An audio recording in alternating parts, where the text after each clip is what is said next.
Chantelle. How are you today? Hi Zoe, I'm great. I've been reading Philippians, and Paul talks about pressing on towards the goal.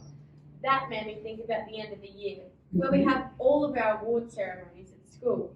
Now that it's term 4, those prizes are getting close.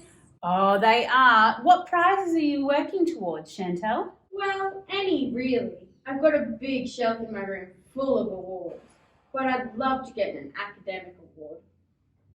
Why that one specifically? Well, it's the tallest and the shiniest, of course. So you want it because it's the tallest and the shiniest? Okay. So, Chantelle, you said you've been reading through Philippians, right? Yep, somewhere in chapter 3, Paul talks about goals and prizes.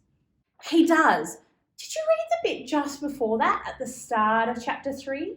Where Paul actually talks about what the prize is and the goal is? It was a bit confusing.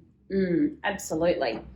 Well, Paul talks about his old life as a Jewish man before he became a Christian. And on paper, he was a pretty amazing person. He had everything. He followed every rule and he ticked every box according to the Jewish law. But he was actually missing one really important thing, Chantelle. What's that? Jesus. And when he finally met Jesus, he actually realized that everything else that he had on paper, none of that actually mattered until he had his faith in Jesus. So the only prize he wanted was Jesus? That's it. But all the other prizes are so pretty. Yeah, they look good on paper and they look good on the wall. They might be big and shiny, but actually those prizes don't last. True. One of my trophies did break the other day. Exactly, Chantelle. But the cool thing is that the gift of Jesus never goes away. And so Paul's telling his friends in Philippi to follow his example of not being focused on the goals in front of us, earthly things, but to be focused on the goal of having faith in Jesus, because that is a prize that will never leave us and it will never fade and it will never break. Wow, Zoe, that's really cool. It is pretty awesome, isn't it? Mm-hmm. Speaking of examples and the example Paul sets, how about we go see some of our friends and ask them about how they follow Paul's example in Jesus? Sounds great. Great, let's go. Hi, what's your name? I'm Jodie.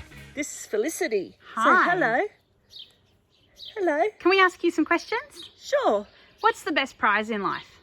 That would be Jesus. Awesome. And what's the best thing about the prize of Jesus?